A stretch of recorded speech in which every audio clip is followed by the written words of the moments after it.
Assalamualaikum warahmatullahi wabarakatuh. Sebelum saya memperkenalkan diri saya, perkenalkan dulu saya menjelaskan mengapa saya duduk di depan kamera pada kesempatan kali ini. Nah, pada kesempatan kali ini saya ingin menyelesaikan tugas middle test dari Bapak pada pelajaran atau mata kuliah psikologi sosial. Menyingkat waktu, saya ingin memperkenalkan diri saya dulu. Perkenalkan diri saya, nama Muhammad Alfianur, tempat dan tanggal lahir Amuntai 27 Agustus 2002. Umur saya sekarang 18 tahun dan sedang menjalani ke 19 tahun. Saya ingin menceritakan tentang riwayat hidup dan riwayat pendidikan diri saya sendiri.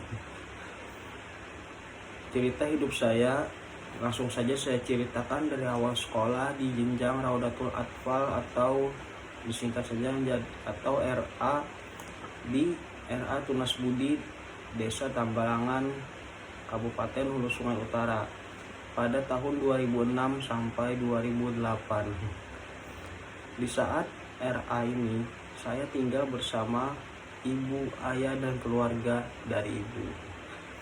Lalu lanjut ke jenjang Madrasah Ibtidaiyah MI. Nah, di MI ini saya bersekolah di MI Sirajuddin Desa Muara Ninian, yaitu yang berada di Kabupaten Balangan pada tahun 2008 sampai dengan 2014. Di saat sekolah MI inilah saya tinggal bersama ayah dan keluarga dari ayah saya. Pada saat sekolah di jenjang RA dan MI, cerita hidup saya masih singkat. Lalu saya singkat lanjut ke jenjang Madrasah Sanawiyah. Saya bersekolah Madrasah Sanawiyah di MTS Pondok Pesantren Modern Darul Istiqamah yang berada di Kabupaten Hulu Sungai Tengah atau Barabai pada tahun 2014 sampai dengan tahun 2017. Nah, di ponpes ini saya tinggalnya mondok atau nginap di asrama. Disinilah saya mulai banyak mendapatkan pembelajaran dan pengalaman yang lebih, seperti misalnya saya belajar bahasa Arab, bahasa Inggris, dan juga belajar berkomunikasi dengan teman-teman di pondok menggunakan bahasa Arab dan Inggris dalam kehidupan sehari-hari. Saya juga banyak belajar tentang keagamaan serta hidup mandiri, seperti mencuci pakaian sendiri, menyapu, bersih-bersih, sampai belajar hidup rapi. Di pondok, kegiatan ekstrakurikulernya yang banyak membuat saya tidak pernah bosan hidup di pondok. Saya lebih dominan ikut kegiatan pramuka, karena dari MA juga sering ikut pramuka ya. Jadi di pondok pun saya juga suka pramuka. Nah, di dalam pramuka juga tidak sekedar hiburan, tapi juga dapat pembelajaran. Karena di pramuka sering mengadakan lomba dan kemah pergudep. Jadi saya juga sering ikut seperti lomba-lomba PBB, LKBB variasi, dan yang lainnya. Di saat kemah, kami juga diajarkan seperti memasak. Jadi selama di pondok, banyak sekali hikmah yang saya dapatkan tentang hidup mandiri dan juga tentang kebersamaan. Saya senang sekali sekolah di ponpes karena saya banyak dapat pengalaman yang berharga yang mungkin tidak didapatkan oleh kebanyakan orang di luar sana. Nah, setelah jenjang MTS, saya melanjutkan lagi ke jenjang menengah atas. Di jenjang menengah atas, saya sekolah di MA Norma Islam Putra Raha Amuntai pada tahun 2017 sampai dengan tahun 2020. Di saat sekolah MA, saya tidak tinggal di asrama, tapi saya PP pulang pergi dari rumah ke sekolah. Saya tinggal bersama orang tua, keluarga dari orang tua saya di Amuntai. Selama sekolah di MA, saya juga banyak dapat pembelajaran tentang keagamaan serta yang lainnya. Di MA juga banyak ekstrakurikulernya, tapi karena di situ kegiatan pramukanya kurang dan dikarenakan saya menyukai pramuka dari MA, MTS, jadi saya tidak ikut ekstrakurikuler pramuka di sekolah, tetapi saya mengikuti kegiatan pramuka di luar sekolah, yaitu di lingkungan kepolisian Resort Hulu Sungai Utara. yaitu Pramuka Satuan Karya Bayangkara atau yang disebut banyak orang Saka Bayangkara. Saya masuk Saka Bayangkara pada tahun 2018 sampai sekarang menjadi anggota Saka Bayangkara. Dikarenakan Saka Bayangkara di bawah naungan kepolisian, jadi di sini saya banyak belajar tentang kedisiplinan sebagai seorang pramuka, yang belajar tentang kegiatan polisi di lingkungan kepolisian, seperti belajar tentang lalu lintas, ketertiban masyarakat, olah kejadian perkara, dan lain-lain. Karena Saka Bayangkara merupakan suatu organisasi, jadi kami di dalam organisasi tersebut banyak diajari tentang bagaimana cara berorganisasi yang baik, tentang kepemimpinan, tentang kebersamaan, dan hal lainnya yang menyangkut tentang organisasi. Lanjut, setelah lulus dari jenjang MA, sebelum saya melanjutkan ke jenjang perguruan tinggi, saya mulai berpikir tentang kerjaan. Jadi saya mulai mencari kerja dan mendapatkannya. Saya pun bekerja sehari-hari untuk mengurangi beban orang tua dan juga untuk memenuhi kebutuhan saya sendiri dalam kehidupan sehari-hari. Setelah dapat pekerjaan, saya mulai berpikir untuk melanjut ke jenjang perguruan tinggi sambil bekerja. Lalu saya memilih sekolah perguruan tinggi di dekat dengan tempat saya bekerja saja, yaitu saya memilih Sekolah Tinggi Ilmu Administrasi Amuntai atau Setia Amuntai. Saya masuk pada tahun ini ya, tahun 2020. Nah, pada saat waktu kuliah sudah tiba, saya keluar dari pekerjaan saya, tetapi saya memulai usaha sendiri dengan menyajikan usaha dalam bidang kuliner. Saya berjualan misua. Mungkin terdengar asing karena menurut saya di Amuntai sendiri jarang atau hampir tidak ada yang menjual makanan yang saya jual ini. Itu namanya misua. Nah, sebagai pekerja dan juga mahasiswa, saya mulai membiasakan lagi membagi waktu untuk mengerjakan tugas kuliah dan juga waktu untuk bekerja. Saya belajar mandiri mengelola uang yang saya dapatkan untuk kebutuhan sehari-hari. Nah, jadi singkat itu dulu profil tentang riwayat hidup dan riwayat pendidikan dari saya.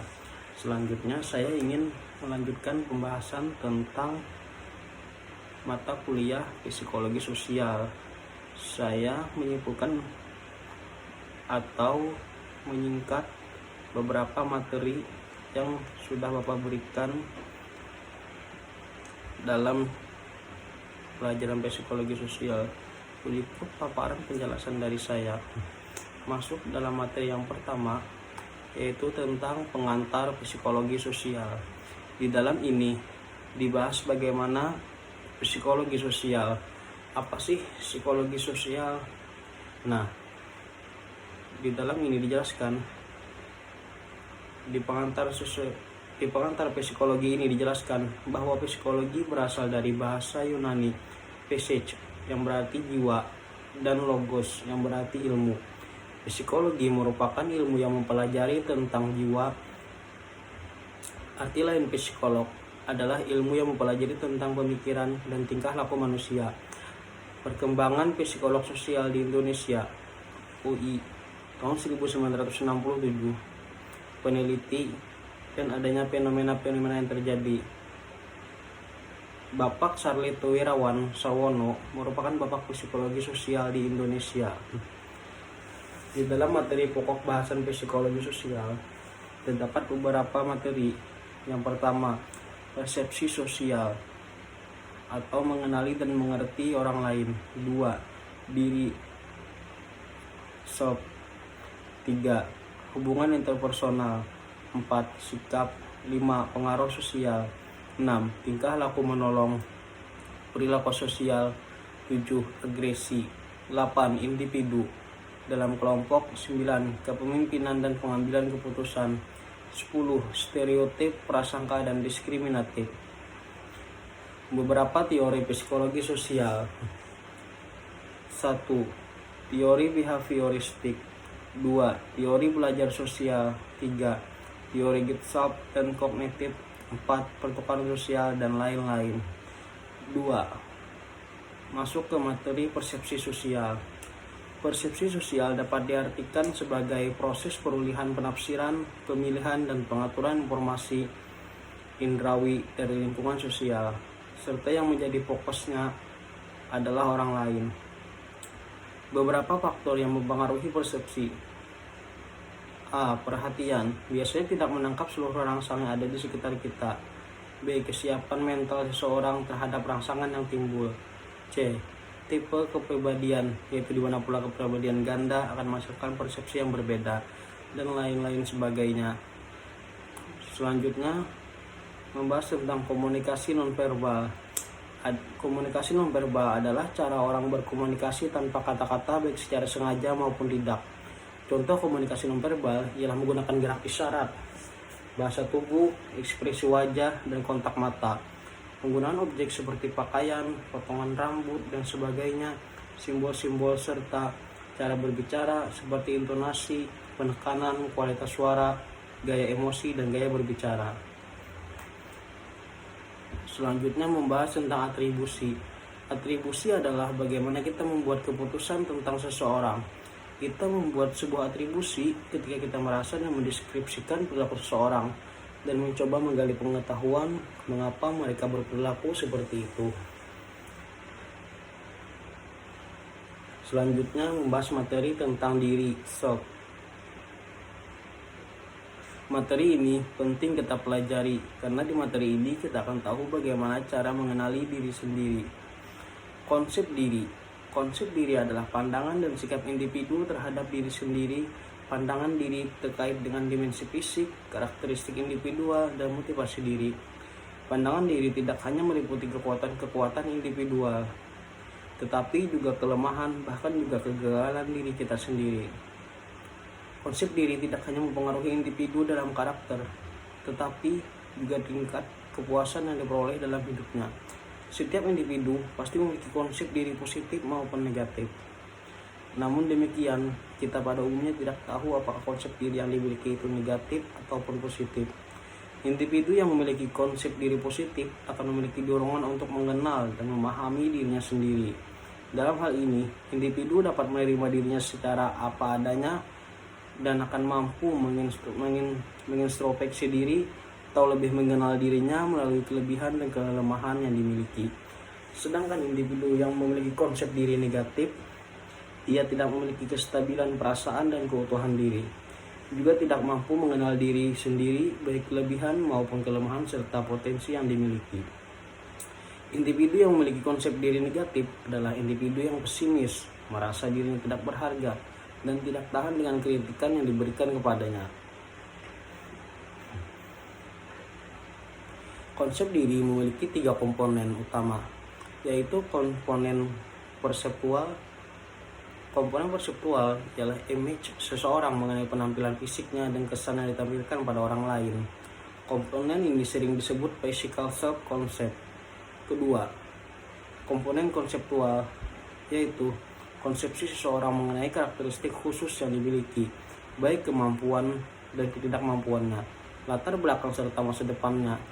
Komponen ini sering disebut psychological self-concept, yang tersusun dari beberapa kualitas penyesuaian diri, seperti pendirian yang teguh dan kebalikannya dari sifat-sifat tersebut. Ketiga, komponen sikap, yaitu perasaan seseorang tentang diri sendiri, sikap terhadap statusnya sekarang dan prospeknya di masa depan, sikap terhadap harga diri dan pandangan diri yang dimilikinya. C.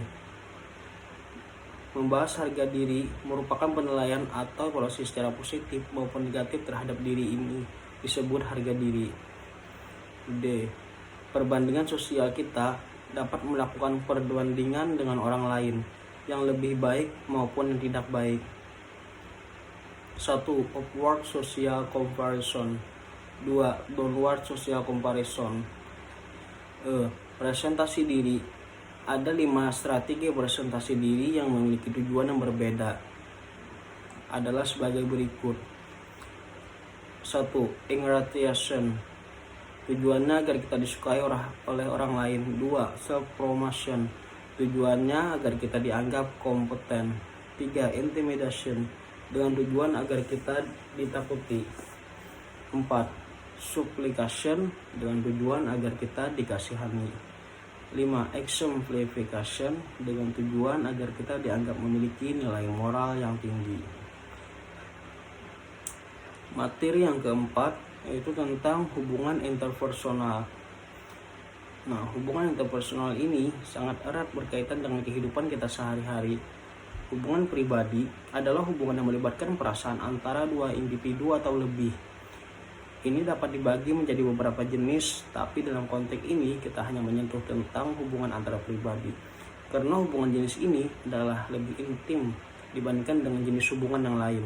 Selanjutnya, syarat penting dalam hubungan antara perseorangan adalah hubungan ini merupakan hubungan bilateral di antara dua orang. Biasanya hubungan ini terbina dengan dipandu dasar kepercayaan, kesetiaan, dan paling penting mempunyai agenda yang tersendiri dan menyebabkan mutual understanding dan memberikan manfaat kepada dua pihak. Faktor yang mempengaruhi hubungan interpersonal. 1. Faktor internal. Di dalam faktor internal terdapat kebutuhan untuk berinteraksi dan pengaruh perasaan. 2. Faktor eksternal. Di dalam faktor eksternal terdapat kedekatan proximity dan daya tarik fisik. 3. Faktor interaksi. Di dalam faktor interaksi terdapat persamaan perbedaan dan reciprocal liking atau respon suka. Tentang cinta, apa sih itu cinta? Cinta adalah suatu emosi dari kasih sayang yang kuat dan ketertarikan pribadi. Cinta juga dapat diartikan sebagai suatu perasaan dalam diri seseorang akibat faktor pembentukannya. Dalam konteks filosofi, cinta merupakan sifat baik yang mewarisi sebuah kebaikan, perasaan belas kasih, dan kasih sayang. Nah, ada beberapa dimensi cinta. 1. Hasrat seseorang memiliki ketertarikan fisik secara nyata. 2. Keintiman kedua belah pihak saling mengerti, terbuka, dan saling mendukung. 3. Komitmen atau keputusan. Mereka berkeputusan selalu bersama dengan pasangannya. Selanjutnya membahas tentang pernikahan. Pernikahan adalah upacara pengikatan janji nikah yang dirayakan atau dilaksanakan oleh dua orang yang meresmikan tentang perkawinan secara norma agama. Norma pernikahan memiliki banyak ragam dan variasi menurut tradisi, suku bangsa, agama, budaya, maupun kelas sosial. Beberapa faktor yang mendukung keharmonisan pernikahan. 1. Komunikasi yang saling terbuka. 2. Saling jujur dan percaya. 3. Tidak adanya dominasi dan saling menghargai pasangan. 4. Menjaga keromantisan pasangan. 5. Ekonomi yang berkecukupan bagi keluarga. Lanjut membahas tentang perselingkuhan. Apa sih itu perselingkuhan? Nah, perselingkuhan adalah suatu hubungan lain yang terjalin bersamaan dengan hubungan yang sedang dijalin. Ada alasan mengapa pria dan wanita berselingkuh. Perselingkuhan bukan hanya didasari atas hasrat untuk berhubungan seksual dengan pasangan yang lebih menarik atau menantang. Justru, salah satu alasan utama pria berselingkuh karena kurangnya kedekatan emosional dengan pasangannya sendiri. Lanjut pada materi yang kelima, membahas tentang pengaruh sosial. Pengaruh sosial adalah usaha untuk mengubah sikap, kepercayaan, belief, persepsi, ataupun tingkah laku satu atau beberapa orang lainnya. Contoh pengaruh sosial dalam perkelahian pelajar yang termasuk dalam konformitas. Ada 3 bentuk pengaruh sosial. 1. Konformitas. 2. Compliance. 3. Obedience. Yang pertama, konformitas. Apa sih itu konformitas? Konformitas adalah suatu jenis pengaruh sosial di mana individu mengubah sikap dan tingkah laku mereka agar sesuai dengan norma sosial yang ada. Cialdini dan Goldstein mengungkapkan konformitas adalah tendensi untuk mengubah keyakinan atau perilaku seseorang agar sesuai dengan perilaku orang lain. Yang kedua, compliance. Dalam tata kelola perusahaan, kepatuhan berarti mengikuti suatu spesifikasi standar atau hukum yang telah diatur dengan jelas yang biasanya diterbitkan oleh lembaga atau organisasi yang berwenang dalam suatu bidang tertentu. Lanjut, obedience. Obedience atau bisa disebut juga kepatuhan. Obedience merupakan salah satu jenis pengaruh sosial di mana seseorang menaati dan mematuhi permintaan orang lain untuk melakukan tingkah laku tertentu karena adanya unsur power. Lanjut pada materi yang keenam, yaitu perilaku menolong. Perilaku menolong atau yang disebut helping behavior adalah setiap tindakan yang lebih memberikan keuntungan bagi orang lain daripada terhadap diri sendiri. Beberapa teori-teori tentang menolong. 1. Teori evolusi. Perilaku menolong, helping behavior, adalah setiap tindakan yang lebih memberikan keuntungan bagi orang lain daripada terhadap dirinya sendiri. Di teori evolusi ada dua macam materi, yaitu 1. Perlindungan kerabat, kin protection. Di dalam teori ini kita lebih mengutamakan menolong kerabat, orang terdekat kita dibandingkan dengan orang lain seperti teman dan lainnya. Yang kedua, timbal balik biologi, biological superiority. Di materi ini kita berpikiran bahwa jika kita menolong seseorang, kita akan ditolong balik oleh orang yang kita tolong tersebut. Jadi kita akan mengharapkan timbal balik dari orang tersebut. 2. Teori belajar. Dalam teori belajar ini terdapat dua macam pembahasan juga. Yang pertama, teori belajar sosial. Di materi ini, sikap tolong menolong, kita belajar pada orang lain atau lingkungan sekitar. Contohnya, ketika kita melihat orang sedang menolong yang lagi butuh bantuan, diri kita juga ikut bergerak menolong orang yang butuh bantuan tersebut. 2. Teori pertukaran sosial. Di materi ini menjelaskan tentang sikap tolong menolong yang menginginkan timbal balik dari seorang yang ditolong atau diibaratkan ingin mendapatkan balasan dari orang yang ditolong lagi. Yang ketiga, teori empati. Di teori ini terdapat beberapa materi juga. Yang pertama, hipotesis empatik altruisme. Di materi ini membahas tentang memberi empati kepada seseorang agar bisa membuat orang yang diberi empati merasa tenang dan senang. 2. Model mengurangi perasaan negatif. Dalam materi ini menjelaskan tentang menolong orang yang sedang sedih atau frustasi karena perasaan negatif. Nah, kita menolong dia dengan menenangkannya agar bisa mengurangi perasaan negatifnya. Yang ketiga, hipotesis kesenangan empatik. Di materi ini menjelaskan agar kita sebagai penolong dapat merasa kesenangan orang yang ditolong. Ibaratnya agar sama-sama merasa senang antara penolong dan yang ditolong. Misalnya yang menolong orang yang sedang sedih, ingin membeli ini, terus yang menolong membelikan si penolong apa yang dikehendakinya. Setelah yang ditolong senang, sang penolong juga merasa senang atas apa yang didapat oleh orang yang ditolongnya. Teori yang keempat yaitu teori perkembangan kognisi sosial. Di materi ini menjelaskan tentang reaksi seseorang ketika melihat orang yang dilihat sedang membutuhkan bantuan. Di sini membahas tentang kereflekan pikiran kita untuk mengambil tindakan menolong. Seberapa refleksnya perasaan kita untuk menolong seseorang yang sedang membutuhkan bantuan. Yang kelima, teori norma sosial. Teori norma sosial membahas tentang orang menolong karena ia merasa harus melakukannya. Di teori ini terdapat dua materi, yaitu 1. Normal timbal balik. Di materi ini ibaratnya kita balas budi terhadap orang yang pernah menolong kita. Seperti misalnya kawan ini pernah menolong kita kemarin, tiba-tiba hari ini dia dapat musibah, lalu kita yang akan menolongnya pada hari ini. Kedua, norma tanggung jawab sosial. Ini membahas tentang menolong orang di masa depan.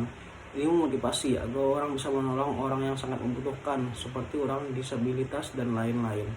Nah, membahas tentang beberapa faktor yang menyebabkan orang-orang menolong. Yang pertama, bystander. Kedua, daya tarik. Yang ketiga, atribusi terhadap korban. Yang keempat, ada model.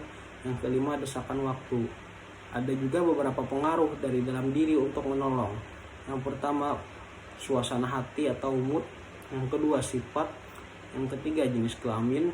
Keempat, tempat tinggal. Yang kelima, pola asuh. Masuk kepada materi yang ketujuh, yaitu materi tentang perilaku agresi. Perilaku agresi merupakan tingkah laku individu yang ditujukan untuk melukai atau mencelakakan individu lain yang tidak menginginkan datangnya tingkah laku tersebut. Beberapa penyebab agresi: 1. Faktor sosial. 2. Faktor personal. 3. Kebudayaan.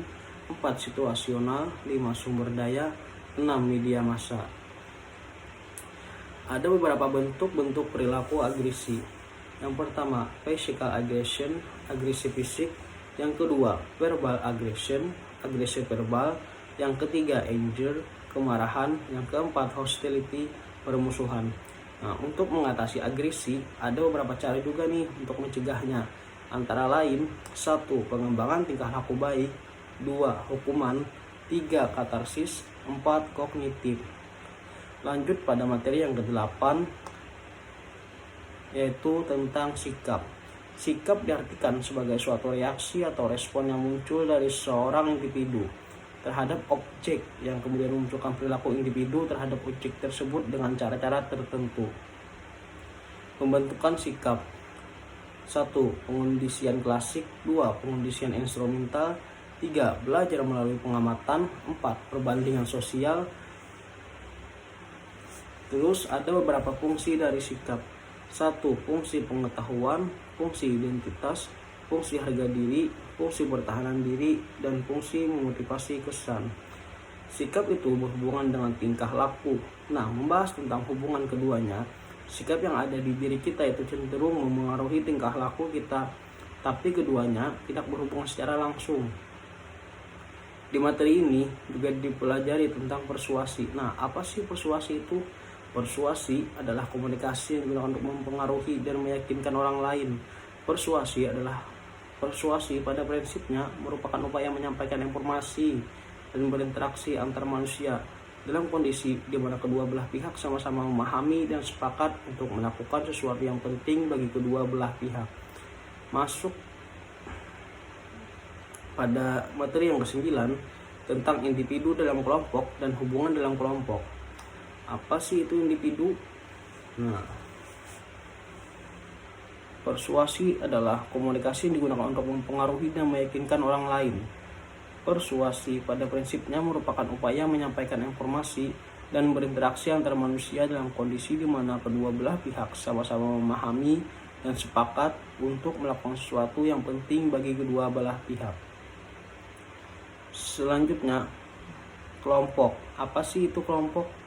Nah, kelompok adalah kumpulan manusia memiliki kesadaran bersama akan keanggotaan dan saling berinteraksi. Ada 3 manfaat kelompok bagi individu. 1. Bermanfaat untuk memenuhi kebutuhan individu. 2. Kelompok sebagai sumber identitas diri. 3. Kelompok sebagai sumber informasi tentang dunia dan diri kita dan orang lain. Ada juga beberapa alasan individu bergabung dalam kelompok. Yang pertama adalah proksimitas. 2. Kesamaan minat. 3. Saling tergantung untuk mencapai suatu tujuan. 4. Dukungan emosional dan lain-lain sebagainya yang tidak bisa saya sebutkan satu persatu. Beberapa komponen utama kelompok: 1. Peran. 2. Status. 3. Komunikasi dalam kelompok. 4. Iklim komunikasi dalam kelompok. 5. Norma. 6. Kohesivitas kelompok. 7. Sosialisasi kelompok. Nah, kelompok mempunyai pengaruh terhadap tingkah laku individu. Salah satu tujuan utama psikologi sosial adalah mengetahui pengaruh kehadiran orang lain terhadap tingkah laku individu. Hubungan antar kelompok adalah sebuah bentuk dari hubungan di mana kemudian terjadi di antara dua macam bentuk dari kelompok,